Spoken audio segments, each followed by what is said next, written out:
we finally have some politics to talk about.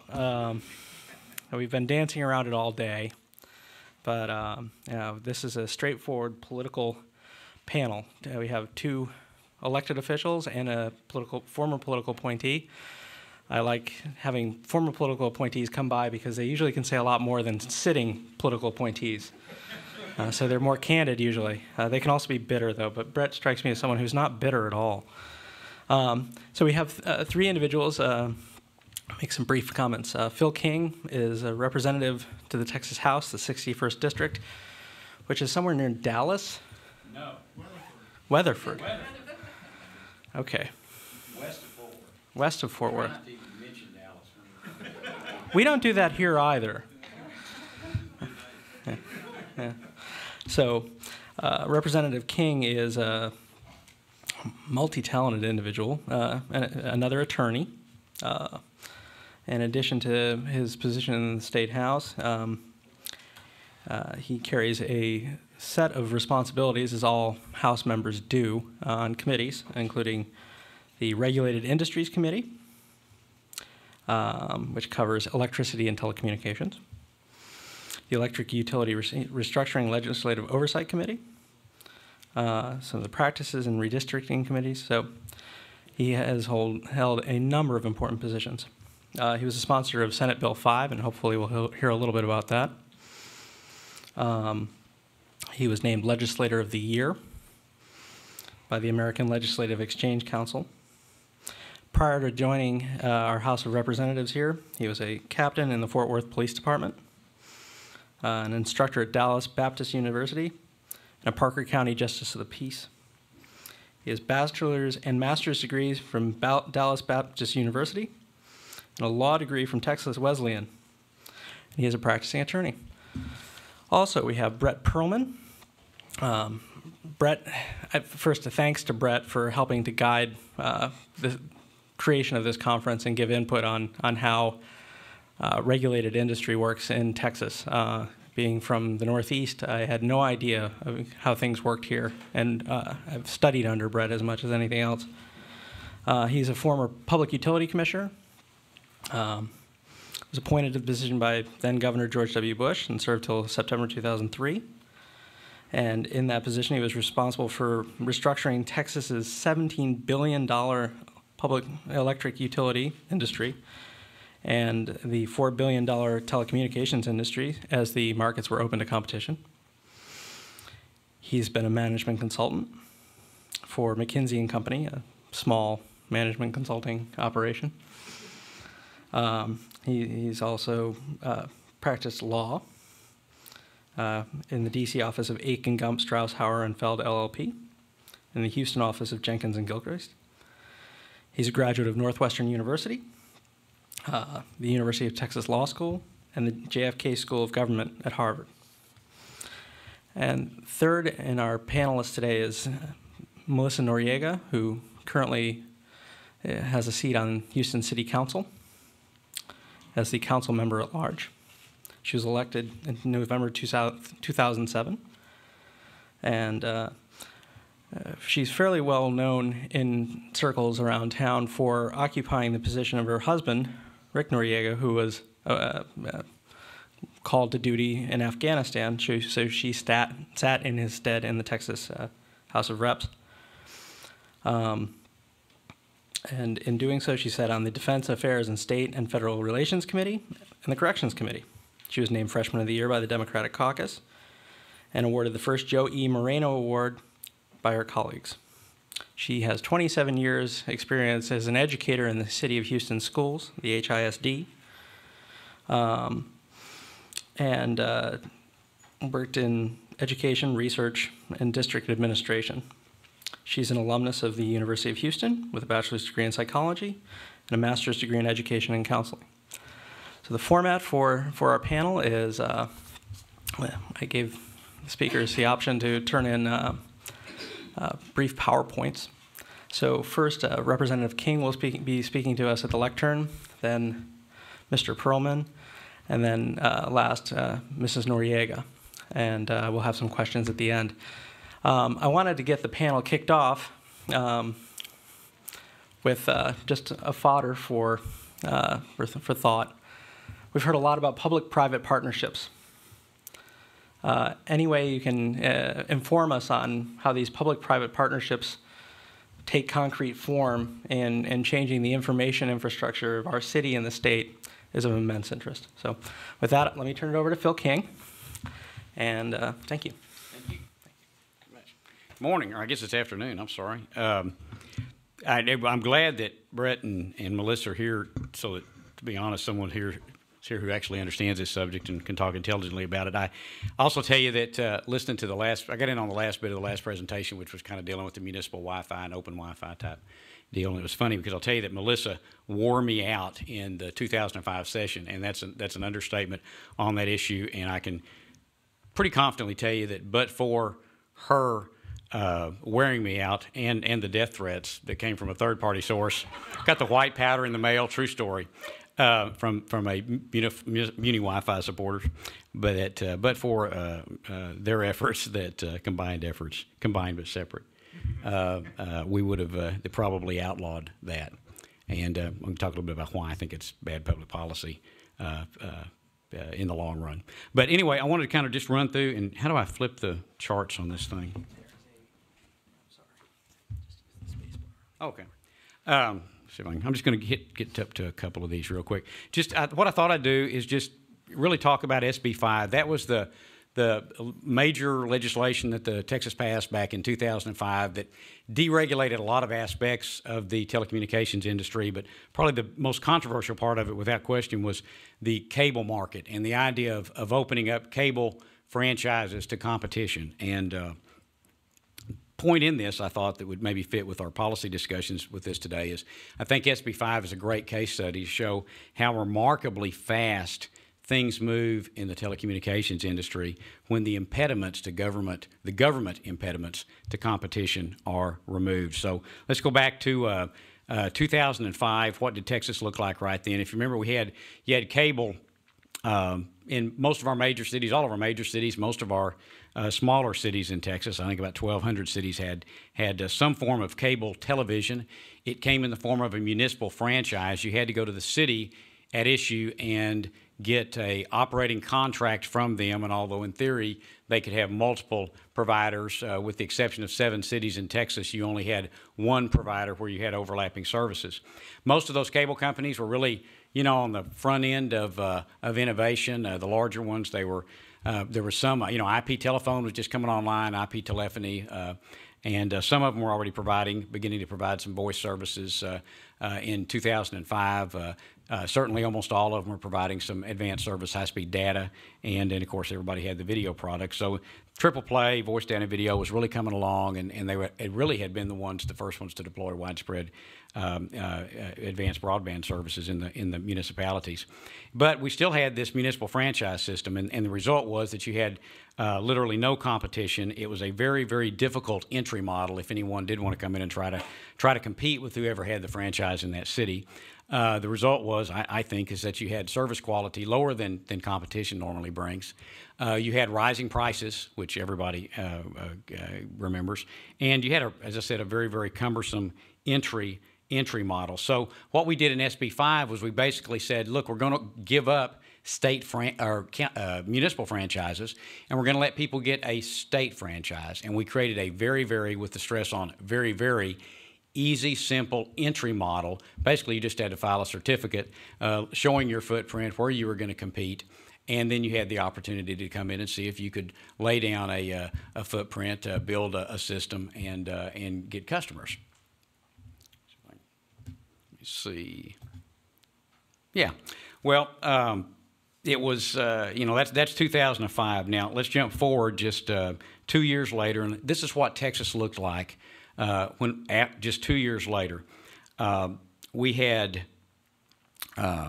866 communities that were now covered by at least one state-issued franchise. We had competition spring up that quickly. We had the testimony that we had received during the hearings has borne out that it would create over 10,000 new permanent jobs in Texas, and that the economic development, the economic impact would be over $1 billion annually, and we have certainly seen that.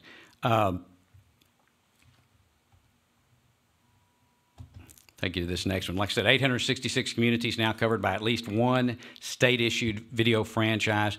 275 of those are in rural areas. And I can tell you that was a very big focus for me because we had trouble. It's hard to make an economic model, a business plan that under the old system would justify pushing those advanced services out into the rural areas. It's just a density issue. It just costs a whole lot more if you're to provide if you're running a fiber line down, if there's only 5 people every half mile or every mile, it's just, there's no way to make that business model work.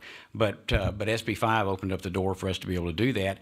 And now you've got nearly 200 rural communities served by at least 2 state franchises. And where you have competitors operating, whether it's a small area or a large area, anywhere you have good competition, just like in any other product, you get better services, you get more innovation, and you get ultimately lower products. Adamsville, I don't know if you know where Adamsville is, but it's a small town just outside of my district.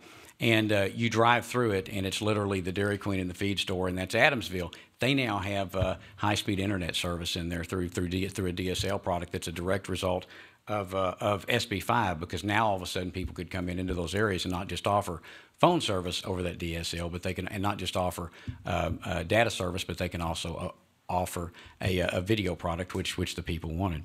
Let me see. I think I was going to go up to 8 here. Yeah, here's a quick example of what an impact it made on prices. This was Charter Cable TV, which they're my provider, and they do a great job. They had most of the Tarrant County area. Tarrant County's got 34 cities.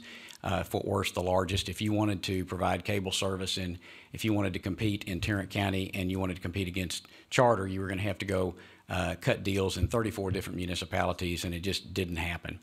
Here we have September 7th of 2005. Governor Perry signed SB5, and it opened the door for true competition. And here's a great example of what it did to prices. Keller was the first city to get fiber to the door. Actually, was that Fios product, not Bios, but Fios product that Verizon has for their video.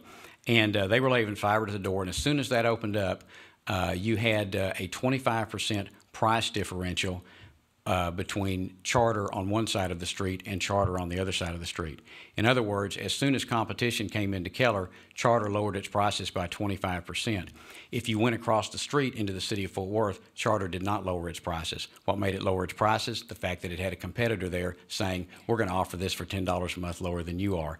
And as soon as they did that, within 2 weeks of this bill passing, Charter lowered its prices 25%. But if you walked across the street out of the city of Keller into the city of Fort Worth, the prices were just like they were before, because by that time Verizon had not yet moved into Fort Worth and provided competition. So the competition did make a big difference, and consumers win, of course, when that happens. Another product, access to fiber to home video services has grown 4 times faster in Texas than the rest of the nation since the passage of SB5. In fact, AT&T, just right after we passed that, announced an $800 million deployment schedule for Texas. I can tell you they're moving into my county. They just announced earlier this year in a major way, and we're a county that would never get a video service from a cable product in the areas that they're providing, but for the opportunity to come in and provide voice, data, video, and to compete with the existing services that are there in our other communities. We never would have got out into the rural subdivisions that they're going to. Right after this as well, I think Verizon now, just in the North Texas area, is serving over 400,000 residential customers with a competing cable product, competing video product, whereas in 2005 they were serving 0. So it has been quite a, all right, now it's not moving. What do we do?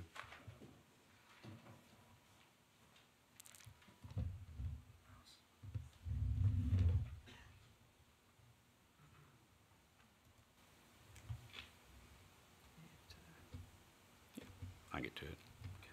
Do it real quickly. Just want to show you one last quick slide, and then I'll sit down.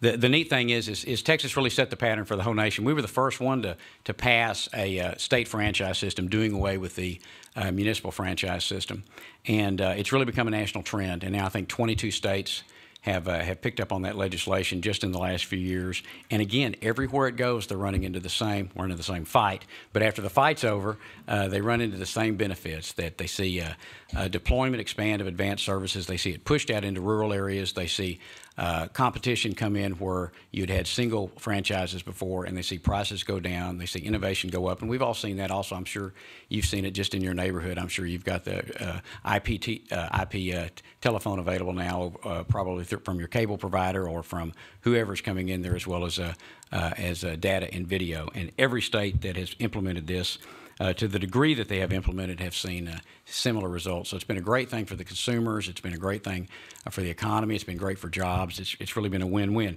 Going back to the original point, once you, in telecommunications, maybe more than any other industry, it seems to me that once you get these antiquated government created impediments out of the way, telecommunications takes off. And it always takes off for the betterment of everyone who's involved in it, including the consumers. And I think that's what SB 5 was a great example of. And I'll sit down, let someone of greater skill and intelligence come up and speak, and I look forward to questions. Thank you.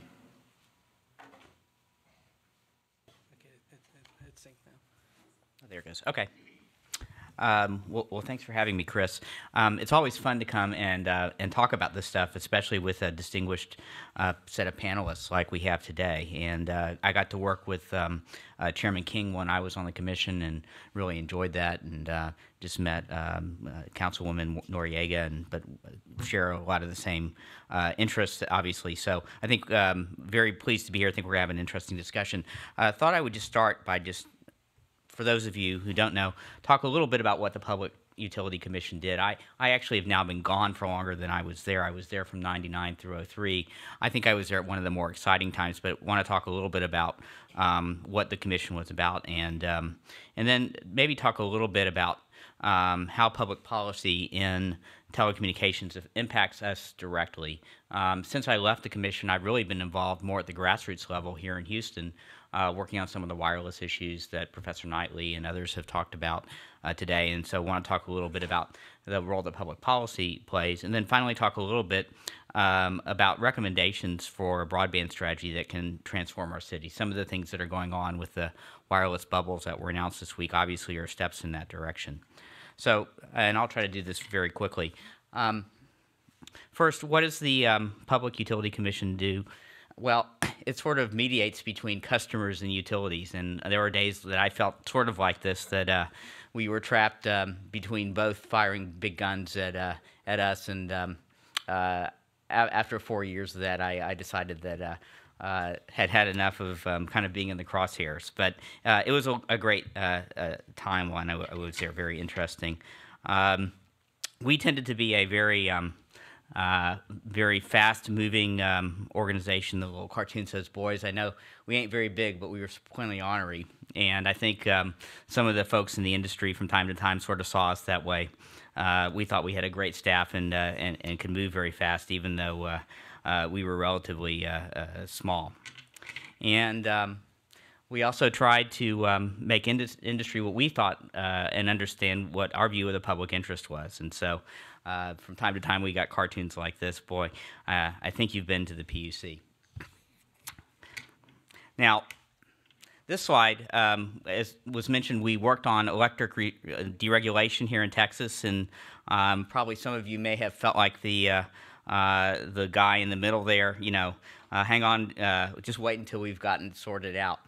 So deregulation on the electric side was a lot of fun, but the telecom stuff was more fun as well. Some people's version of hell is some place where they don't have broadband connectivity, or even sloths need broadband these days. So broadband is very important to the community, and something that I really enjoyed working on.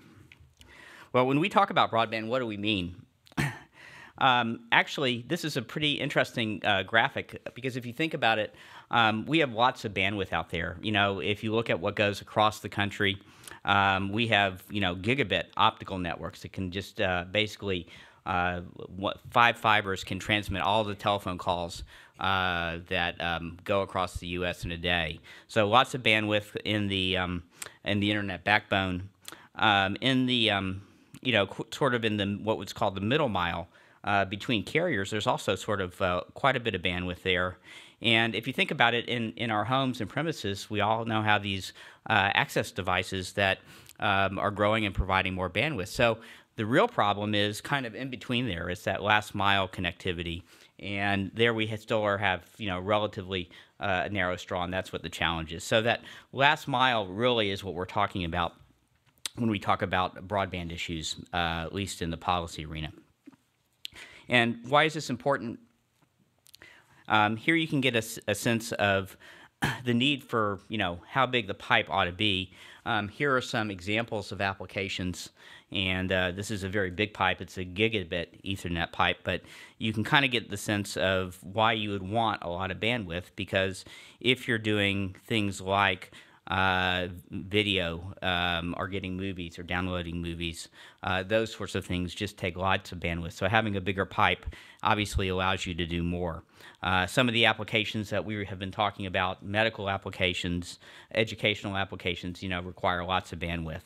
And so the need is to basically provide big enough pipes to get some of these new applications that people are looking at, streaming video, music, and provide a big enough way to get those into the home. Well, so where are we on broadband deployment in the U.S.?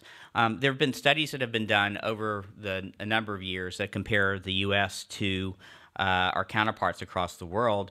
And, one of the things that it shows is that we actually, as a country, are relatively behind some of the other more advanced countries.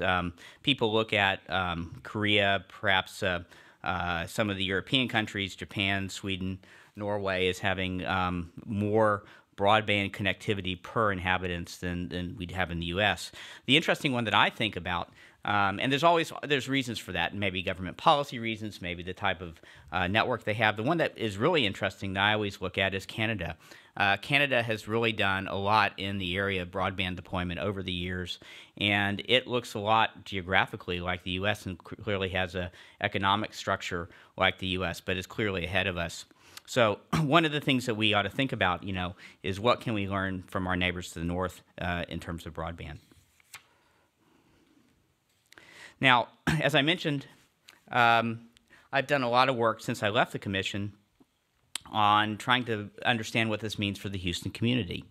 And about 2 years ago, I started working on a Greater Houston Partnership committee that was focused on broadband issues here in the community. And one of the things that we did was we tried to get some data on where Houston stacked up vis-a-vis the rest of the U.S. And while there aren't really very good quantitative measurements, there are some qualitative measurements that sort of show where we are as a state and where we are as a community. And so clearly Texas is, as a large populous state with a growing population, ranks very high, fourth in the number of broadband connections. But then when we look sort of qualitatively at where Houston is vis-a-vis other cities in the country, maybe there's a little bit of work to be done. Intel, for example, ranked Houston as 26th of the most unwired cities, where compared to Austin, that was fourth, in the DFW area at 21. And in terms of broadband connectivity, Dallas ranked as the 7th largest broadband market, where Houston was not ranked in the top 20. So this, a couple years ago, was sort of a warning call to some of the folks at the Greater Houston Partnership and others and the mayor to start looking at that. And as Representative King mentioned, this issue of what to do about it is kind of a very contentious one. Some people thought that there was a role for government-sponsored broadband networks, and there were a number of reasons for that. Why government ought to get involved in this area. Some people viewed broadband as an extension of utility businesses. The city of Houston, for example, owns the water business. Well, why shouldn't they help provide broadband service to citizens? We've talked a little bit about the ability to use public assets to raise revenues and efficiency, and broadband actually helps the police and the fire department do their jobs better, so maybe there's a role for government there. People have said that, maybe there's an example of market failure, that private enterprise has failed to meet broadband needs, and maybe there's something that needs to happen in terms of getting communities and city government involved in sponsoring broadband to deal with that market failure. And then another reason was that people said this is an economic development thing. Just like we developed the interstate highway system and government played a role there, perhaps government can play a role in broadband. And finally, the fact that it was not for profit generated, some people felt that it generated consumer benefits. Of course, there were arguments on the other side as well about why government ought not to be involved, that it undercuts some of the goals we have in terms of competition policy at the state and federal level, that having municipal governments involved distorts competitive markets, that governments have typically not been very good in terms of bringing financial discipline to businesses that they're involved in, and that competitive choice is actually a better model. So basically, there were a number of arguments back and forth. The thing that I have focused on, however, is not sort of whether government should be involved or not, but sort of how to make this all work. And we started down the path in Houston, as you all know, in looking at one model for broadband deployment on the wireless side, and found that was somewhat less than successful. We recently saw the New York Times article talking about that wireless, the city wireless networks had faded as the internet providers started to pull out. And then the city, of course, very creatively came up with this idea of these 10 wireless bubbles or clouds, which is actually kind of a more targeted way, perhaps, to start developing wireless networks. So there's some track record, I think, in terms of wireless network development in Houston, and certainly some lessons learned. As we have looked at this area, here are some of the things I think that we learned from the experience, having been involved with this for a couple years. And it's kind of interesting. I think some of the things that Professor Knightley talked about, for example, starting with a small community, growing it from the bottom up, is certainly one lesson. Bigger is not always better. Having a single vendor that you're going to expect to deploy a massive network on a tight timeline, may not have been the recipe for success. Having government make technology bets, particularly on a technology as immature as wireless, may be difficult, particularly when it needs to scale across large distances. This idea of the field of dreams, may not work in telecom. The idea that you can build a network and then expect people to sign up is a difficult business proposition to make work. And finally, I've seen this over and over again in other markets that I've worked with. In some ways, technology is the easiest part. Getting customers involved and engaged and educated is hard. Certainly, there's a need for training, there's a need for education, and getting people, it's not enough to just build a network. You have to educate people about the uses of it and how to access some of that technology.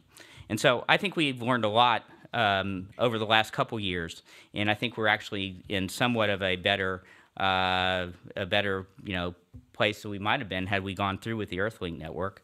And I think there are some, perhaps clear ways that we should think about how we work on broadband going forward in the city.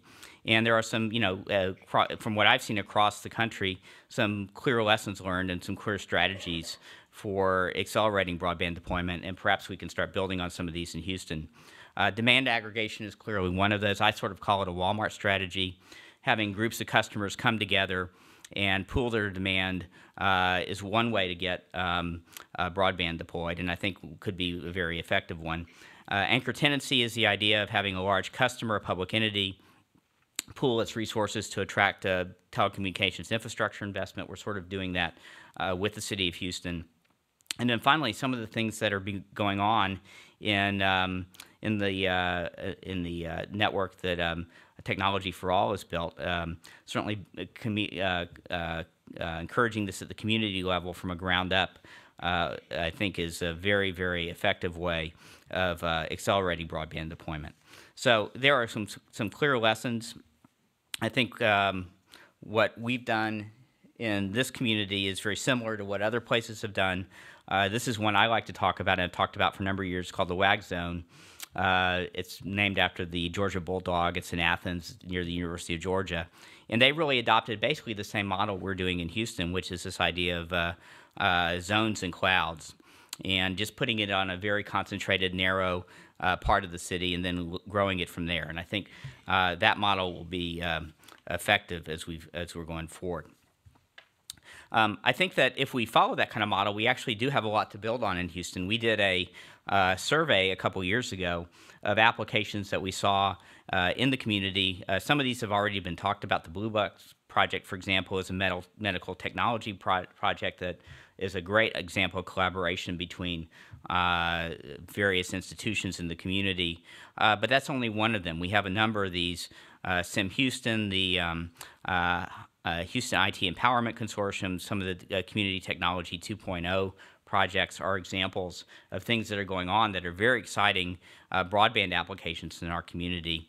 There are school districts like North Forest ISD that have the want to become one of the more connected school districts in the state, and then there are startups like Reasoning Mind out of the Houston Technology Center that are focused on computer-based training for improving K through 12 math skills. So we, I think, have a great story in Houston to tell. There's a lot of things going on in the community. There are some clear lessons learned on things that we can do. And I think the opportunity for public-private partnerships, if you think about this in a very creative, constructive way, is very bright. And perhaps if we do that, we won't end up with this situation. Look, Mom, a broadband digital line subscriber line followed me home. Can we keep it? Thanks.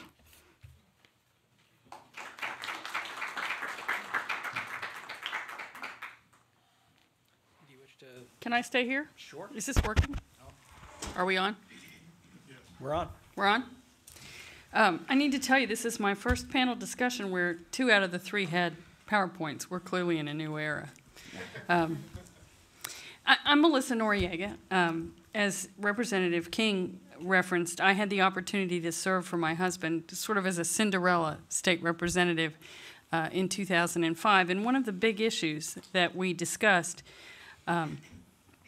was the whole issue of community Wi-Fi and whether or not we were going to have some kind of free network or municipal Wi-Fi that government provided. And the conversation was really about whether it was fair to use tax dollars that companies had paid to the government to create competition. And I think it was a valid conversation. And I think that Representative King would find that we were actually more closely aligned on this than he might believe, because my concern, which I came to from a completely different direction, wasn't whether or not we had competition. My concern was that there was a whole chunk of folks that weren't in the game. I spent 27 years working for the school district, and after I got married and tried to start a family, I was a staffer for several of the superintendents, and I asked if they would put me somewhere in the middle. And they put me in parent involvement, community engagement, which is one of those jobs where you can go home at 5 o'clock. And what I discovered was that we were putting a lot of resources into working in the community, buying things like tote bags and booklets and that kind of thing. But there were some people 10 and 12 years ago that were teaching parents of students at HISD how to use computers. And I will never forget walking into Jane Long Middle School. They have an enormous computer lab there. I don't know what the room used to be. It may have been some kind of vocational lab. But I walked in, and there were 140 parents from El Salvador on the computer, and I watched them as the instructor showed them how to get on the internet, and they pulled up the newspaper from their home city, the capital city of their home country, the day that it was published, and you could see the hair go up on the back of their neck. It was one of the most powerful experiences that I've ever had, because as a school district person, as any kind of government public service person, you're always really trying to figure out how to change the game. How are you going to change the game and really make progress and make something happen with folks that are needing different kinds of resources? Well, out of that, I began to work with Title I money and money that was available through the school district to try to provide training for parents in using the computer. I had a chance to work with Nicole Robinson, who I think y'all are going to hear from later, who now works for the city of Houston. And we had classes. We would do 6-week classes. We would sign up parents, and they would come and they would learn computers skills, and they would learn how to buy a computer and things to do. And I watched it make a huge difference. Well, my husband, State Representative Rick Noriega, was deployed to Afghanistan, and I got to go to Austin and stand in for him, and it was pretty intimidating. I need to tell you, I was terrified for about 6 weeks. And I thought, what do I have to bring to the table? Well, one of the very first issues that we began to talk about was whether or not folks like the people that I had worked with, were they going to be able to access municipal Wi-Fi free? And it really occurred to me that you can't compete till you can play. And so many of these families started out working with the school, working with some kind of group like Technology for All. And what would happen is, don't you think most people have a list? You know, you've got a car on it, you've got a college education, you've got a phone. You don't even know what kind of list you have till your kids start to grow up and leave the house, and you know there's a list. You know, a computer, a VCR, whatever it is. And what happens when people get it, like that group at Jane Long, is that computer goes from being here on the list to being here. And what happens is that people want a better connection. They want more software. And what you really do is create customers. If you can get people in the game. Some of you may not remember when you started with a computer, but I remember I worked for Kay Stripling. And she made all of her oldies like me who were not automatically bilingual in computers. We would go to her office to tell her something, she'd go talk to the hand. Go to your computer and email me so you learn how to do it. And we'd go, but she'd go, go. And so we would go and we would pick out our little, email. But after 6 months, 3 months, a year, whatever it took you, you were over that hump, but you had to have your own. It really isn't adequate to go to a library or to your kid's school and use the tech lab. You have to have your own. And so you've got to get that on your list and move it up. So to me, it was clear that you needed a beginning place if you were in a situation where this was not part of the normal way of doing business. Most people started using a computer at their office. What if you clean houses for a living? What if you empty trash cans, or you clean office buildings, or you work for Public Works on the back of a truck? So these folks needed to get in the game. And to me, it was clear that the kind of activities that Technology for All did in the East End were getting people in the game. And what happened after that was that they became customers of broadband, DSL. When my husband and I got our DSL, no one had it in our neighborhood, and they had to run the lines.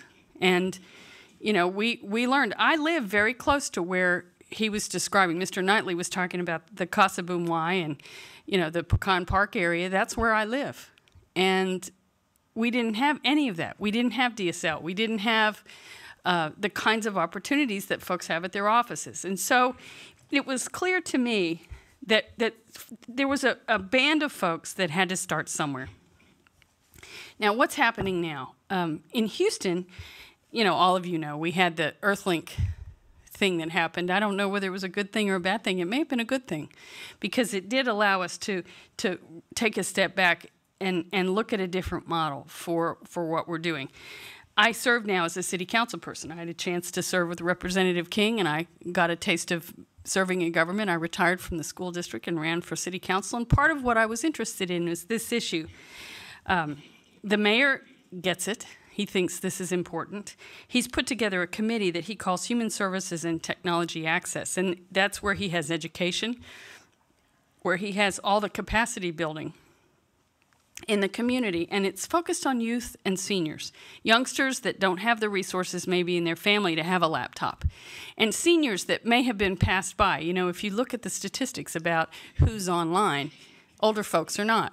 You know, you have sort of a band in the middle, but if you got youngsters without resources or you have seniors that have been passed by, you don't. And so those are the focus of what we're trying to do in Houston right now, in areas that are underserved in traditional ways. But the goal of that is to get them on board and up to speed, and part of the competitive environment that Representative King was talking about. At least that's my perspective on it. The other thing that's happening in Houston is that all these bubbles that the newspaper article was talking about this week, there are just tons of places where things overlap and hook, and you can build capacity. City buildings can all be towers. You have an incredible network of healthcare folks that have capacity that we can coordinate with. One of the superintendents that I used to work with used to say that all public issues are like a big ball of yarn. If you pull it here, it unravels the whole ball. If you want to talk about municipal Wi-Fi or you want to talk about digital inclusion and you yank that string, the whole ball of yarn comes undone, whether you're talking about education and college access, whether you're talking about crime and police having a radio that's actually an IP device. Our parking is moving to all those arms that go up and down are all becoming a computer address. So everything that's happening is, moving so quickly that we have got to not leave a whole chunk of our community behind. Otherwise, it will take maybe another generation, maybe two, before these folks are going to be, already behind with a technology that isn't current. So. Houston, I think, is trying to make this work. We feel very strongly that we need to do better than 26th or whatever we end up being. Harris County is the third largest county in the country, and we should be the most connected. We should have the ability to get all of our citizens online and move folks past that initial beginning that is kind of a hump that you need to get over. And all of you know this, but on the ground, trying to get this done really has an Isabel factor. I have a babysitter named Isabel, and what I do is go back to Isabel and decide what's important based on having an experience with her. I remember one day I came home and I have an 11-year-old. He was, I think this was while Rick was gone, so he was about 7. And I walked in and there was an iron skillet going, and there was one of those nasty 99-cent Totino's pizzas bubbling in butter on the stovetop with a mismatched lid, and I yanked it up, and I was just horrified, and I said, Isabel? She came running downstairs, what? And I said, what, the kid spoiled rotten, we're sauteing his pizza in butter? And she looked at me a minute, and she said, Melissa, you've always had an oven. And I went, okay, got it. I got it. And some people don't have an oven, but they're smart, they're capable, they figure out how to manage, and they just need a little help. And that's really what I see having some of these kinds of activities. We're not going to need them forever. We're going to need them for a little while to get people over that hump.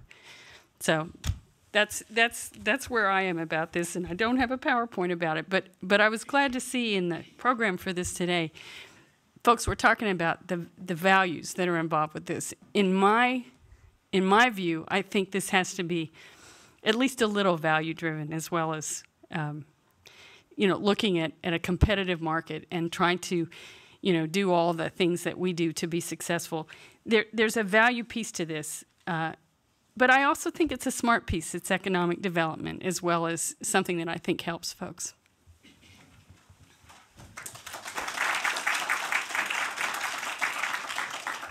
Okay, we burned the schedule a while ago.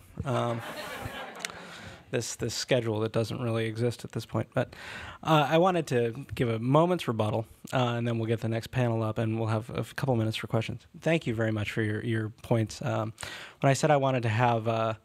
I floated this idea to Will Reed. I said, well, So you had this bill in the State House saying, muni Wi-Fi should be illegal. It's a bad idea. And I said, I understand, both sides of the argument. I said, what are the chances of getting both people who are kind of protagonists on this, this floor fight to come in and into a room? And he said, boy, wow, wouldn't that be interesting? And we did it.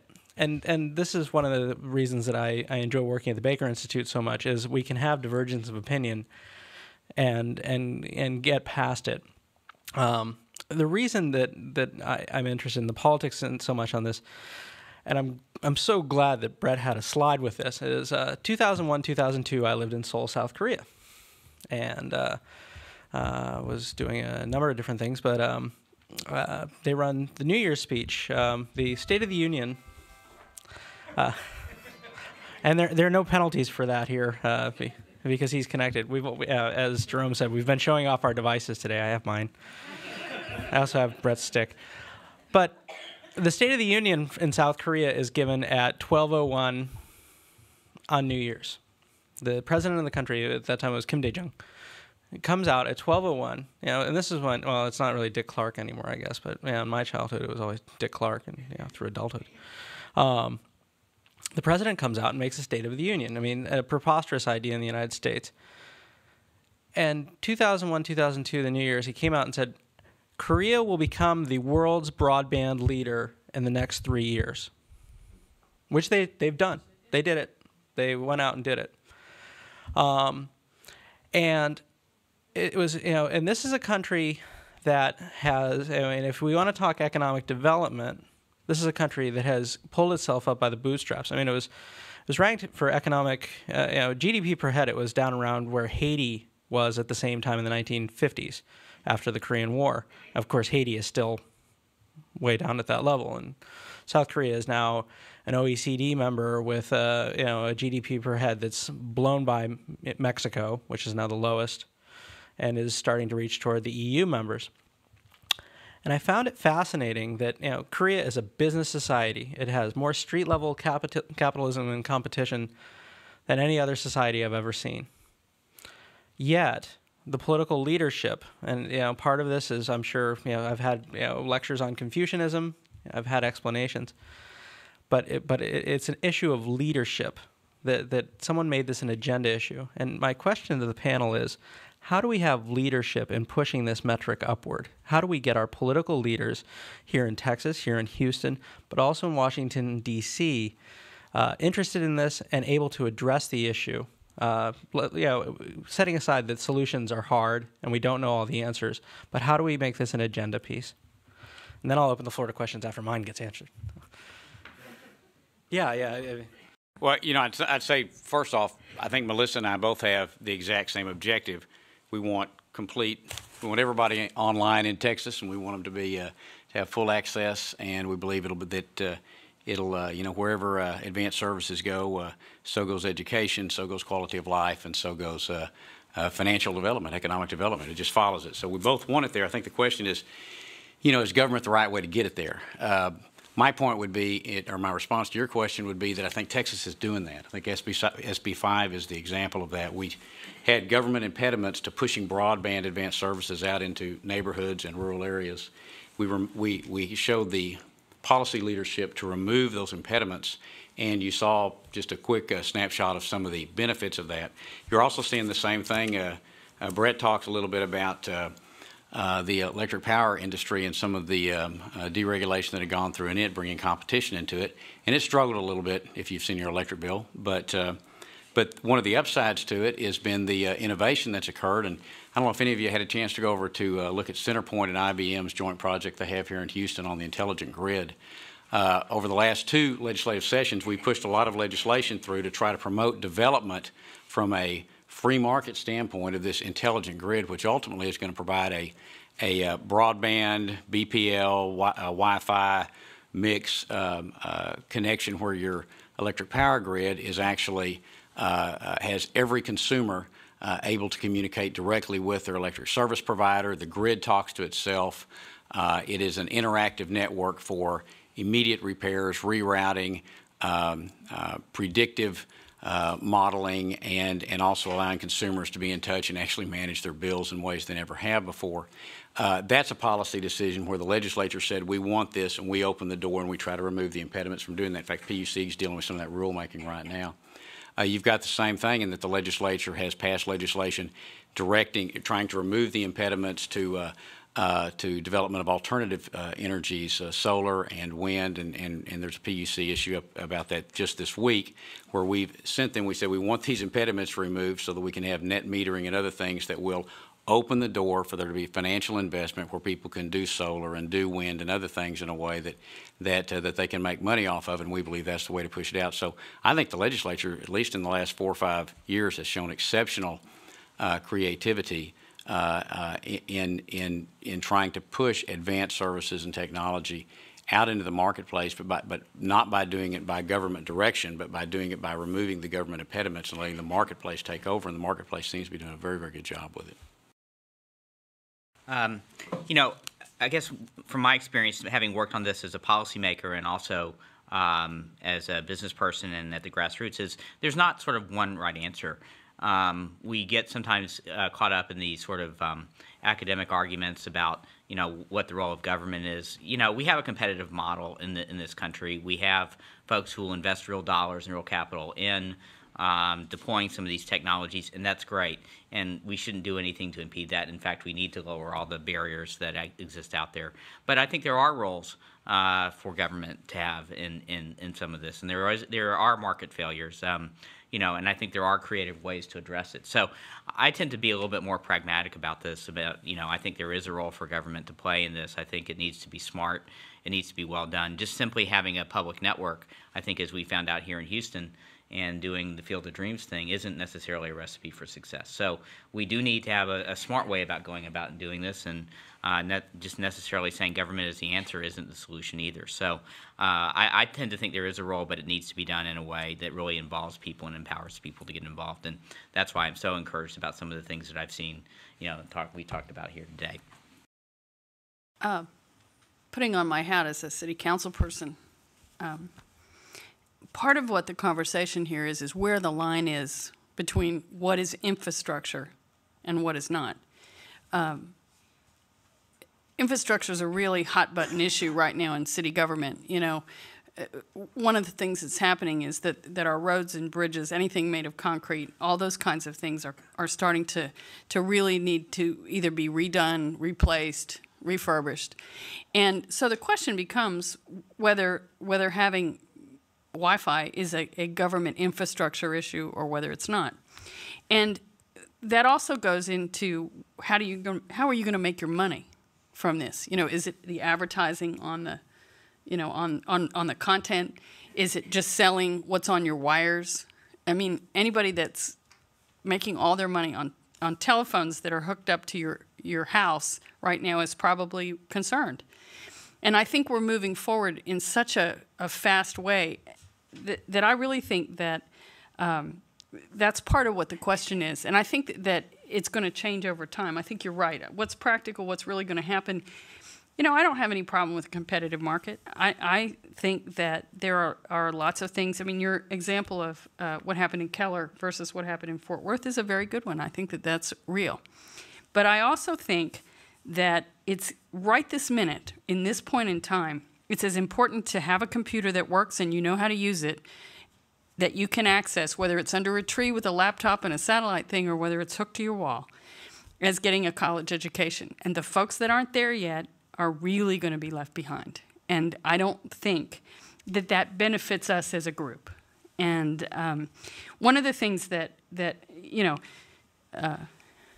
I will tell you, I felt like Representative King and I worked very well on this because we had a chance to have a conversation, and he had his perspective and I had mine, and we pulled back and forth.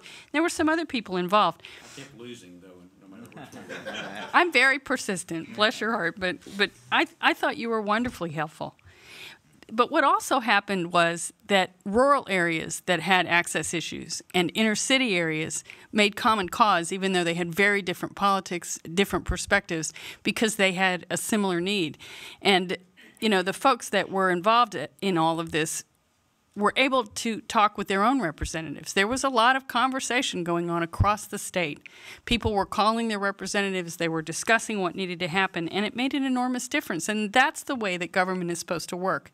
And the idea that there's only one way and what we're doing right now is it, I don't think that's the case. But I think if we leave the folks in Pecan Park behind, we will all suffer for it. Houston is a town that has enormous an enormous immigrant community. We have folks from all over the world. We have all kinds of things happening here, and you can't do it without the you can't do it without the internet. You just can't. So, we've got to find a way to bridge that one gap, and then I think we can move forward with what you're talking about. Great. We have time for one or two questions. Yes. Melissa, you hinted at it when you talked about the citizens getting to their representatives and getting some voices in. And I guess the question is, how do policymakers hear from all of the stakeholders and not just the ones with the high-paid lobbyists that camped out in Washington, forming trusted relationships with the people they have lunch with once a week, but the small businessman, or the nurse or the teacher, whoever has a stake in the game. And when we look at the importance of broadband, if we're looking at it as infrastructure, maybe we ought to ask who should fund, and then maybe these different questions. Who should fund it, manage it, protect it, install it? And these may be different groups versus who ultimately benefits from it. And yes, it's the public safety, it's education, it's all these things. But the other part of what I liked from what you said was that society in general benefits when we don't leave portions of society aside. But so we need to really look at all the beneficiaries of the infrastructure and maybe ask ourselves, of the who funds, installs, protects, manages, who should those be? And is there a role for government? And is that model going to be the same in each community, or is it going to be different by community? Because one of the things that I noticed in SB 5 was learning about the tremendous creativity and all the innovative applications of the Muni Wi-Fi things going on in Corpus Christi, the small town in Alice, Texas, and the Convention Center district in Dallas, and they were all aimed at different objectives. And how the public measured success was different. It wasn't return on investment in this time frame. It wasn't profit driven. It maybe was completely different measure of success. And I tend to think that those are the questions to ask when we make policy. So I guess really my only question, I kind of made statement rather than question. I'm sorry, but it's related to how do policymakers get all of the information that they need from all the stakeholders in order to create the right balance between public and private, and that's a challenge. You were a representative a lot longer than I was. You know, I can tell you that that's really the responsibility of the elected official. It's their job to reach out into their community and to build those networks to where they're getting information from everyone that's out there to the best that they can. I can tell you that in terms of the information technology, I can tell you that, one of the things that's interesting to me is, I guess it was last session, we put in place this instant online deal where you can follow the legislature online and you can see how we vote on on an amendment or anything within 30 minutes.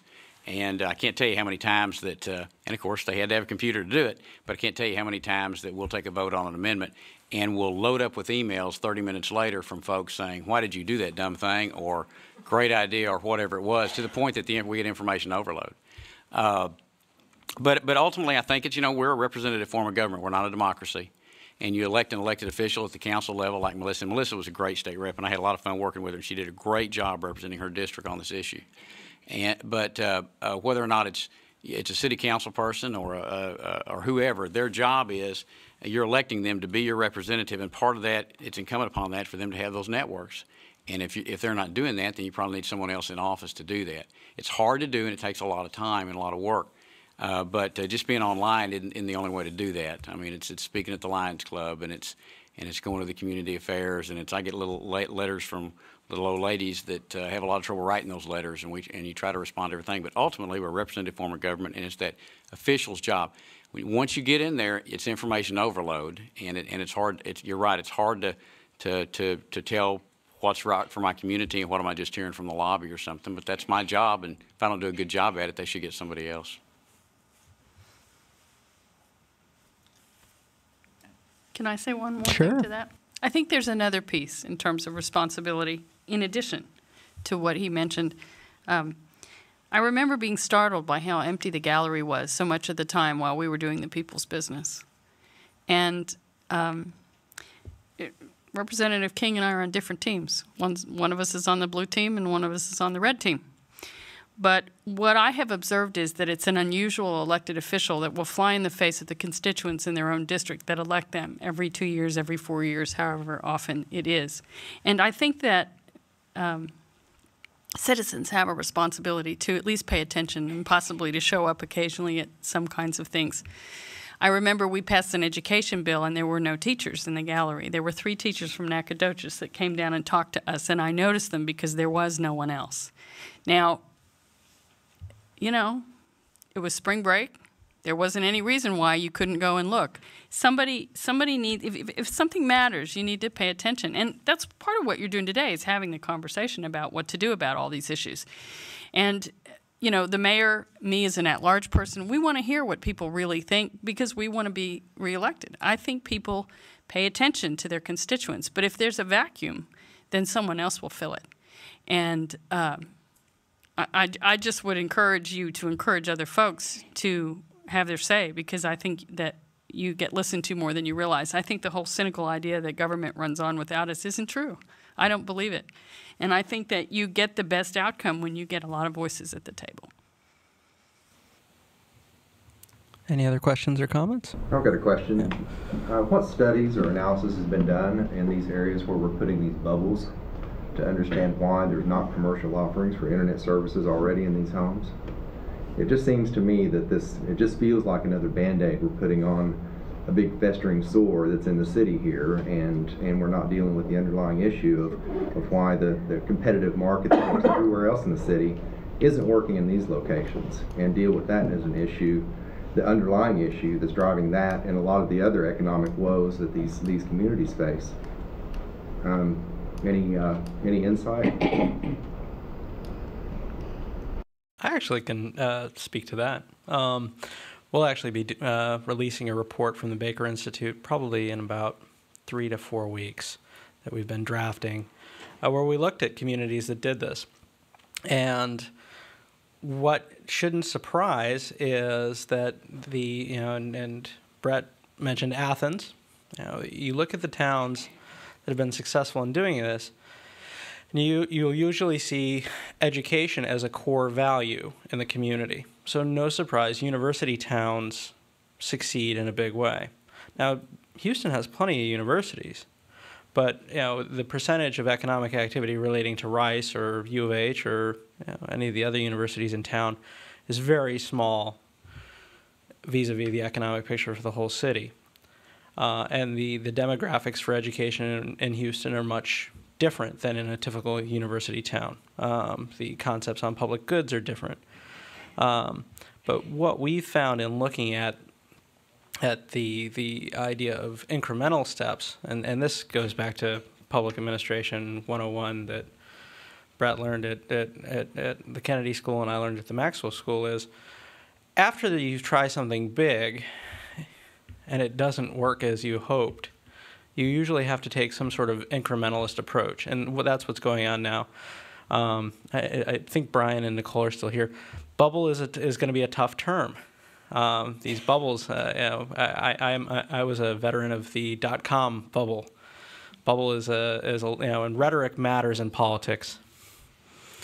So I always make the case that you have to choose your rhetoric very carefully. But long story short, with Houston, and I was explaining this to someone last night, Houston is incredibly large. If we do succeed in having Wi-Fi everywhere in Houston, yes, we'll be the biggest in the United States, no question about it. Geographically, I mean, the city of Houston is enormous. It's also flat, covered with trees, and wet. So we fly in the face of science.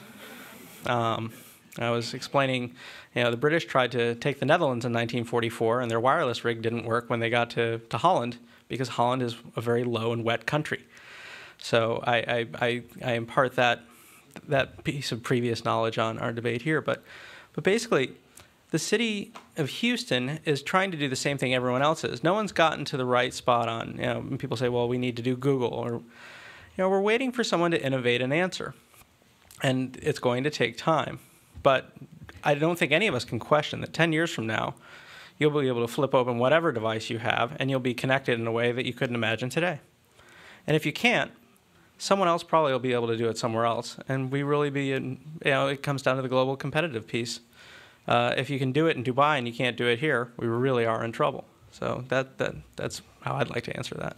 Well, is wireless the value proposition here, or is it internet access? That's the part that I'm hearing confusing messages on today. Yeah, it's internet access, because, different platforms are going to change. Let me comment on that too, because I think that's, the idea of whether government should do it or a public-private partnership or whether it should be all the business sector really isn't the big issue to me. The big issue is who can do it right. And I think I keep looking for something that government does really well, and you can't find very many examples of that. And that's right. And particularly in the area of technology, my big concern with Muni Wi-Fi, although the concept was exceptional and very attractive, my concern with letting the government do it is just history. Is that government? I would argue that government is not just inefficient, it is intentionally designed to be inefficient. That's what separation of powers was all about. It was making sure that you didn't invest all the decision power in a single place. And when you've got three heads of any organization, you're never going to have a very efficient organization. Now, put that in terms of water. You can build a good water system. You can build maybe a good road system, although we don't seem to do a very good job of that. That's a very static technology, building roads, moving water. But telecommunications is the most dynamic thing we have in the universe. And to think that a municipality or the state or some other government entity that is intentionally designed to be inefficient is going to manage that in the way that's best for the citizens, I think is just not going to happen. If you are going to do it, you want to do it very much like Melissa's been trying to do, and do it at the neighborhood level, where you get it to the lowest level possible, to where it's managed at the neighborhood level, and that if it's going to work in that model. The idea of, I think, of having large cities do it, of having the state do it, I think is fundamentally flawed from that standpoint of just what you're dealing with and who's going to be trying to run it. And I think if you do put in place these large networks that are government operated, what you're going to have is 10 years from now, you're not going to have widespread access to the internet.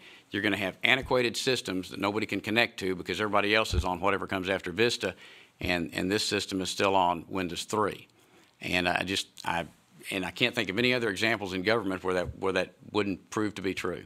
So that's kind of my concerns on doing that. I just don't think government's a fit for technology, and I can't find any examples in history where they really have been. Isn't it true that wherever you have a dial tone, you have access to the internet? Yeah, just maybe real slow. Okay. But so the question isn't access in these East End neighborhoods. Well, that's a great point. because one of the things that came up, and one of the concerns that we heard from the people who were in business already providing some form of internet access was this. They said, look, we've built out cable into X neighborhood, and we have cable TV there. There's copper wire phones. We're going to be bringing IP telephone at some point. There's internet access available. Now you're coming in and wanting to offer a free product. What incentive will there be for us to improve those services, or to even continue to offer those services? Because if you're offering free, what we're making people charge for. And they were saying, why is it fair for you to take into an area where there's already internet available door to door, be it through dial-up, but more often it was through DSL or cable, more often through cable.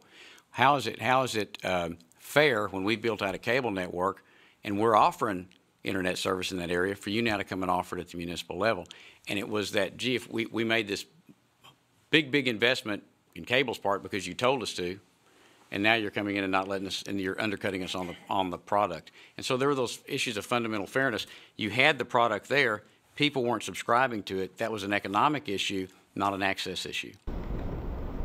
Or if they subscribe to cable, you know, still have their phone, or maybe they don't have their, maybe they just use mobile phones, but they have cable. Then they have broadband at their house. Yes. There's still a subscription. The issue that I think we're faced with is the subscription fees for whatever it is we're going to pay. Which is economic, not access. Which is absolutely economic and not access, which goes back to, you know, a government role could be subsidized access, which brings in the competitive nature of the market where people start to provide those services. And whether or not that works and would in this or not, I don't know. But you know, that I manage for British Petroleum hundreds of bubbles around the world already. Mine are not spread out flat. They're big tall buildings and small offices all over the world. And I know already firsthand some of the challenges the city of Houston is going to face in keeping up with the technologies, which is one of the reasons I'm looking to start using some of the public, commercial products that transmit inside to my buildings rather than building my own. It's difficult and expensive to maintain. And I take on board fully the comment you made that this is a short-term solution, a patch, get us over the hump, maybe. Well, get some people that aren't in the game in the game. I don't want to step on your question, but if let me tell one more little story. I had someone from one of the telecommunication companies explain to me that a lot of inner city neighborhoods were built out with cable, with DSL, with that kind of thing, because in many cases they're very close to the central headquarters, and they go out. It's just strictly geography. But if the folks don't know they need it because they don't know how to use it and they don't own the equipment, you've got the kids text messaging like crazy. They know they need it. They're using a phone because they don't have a computer.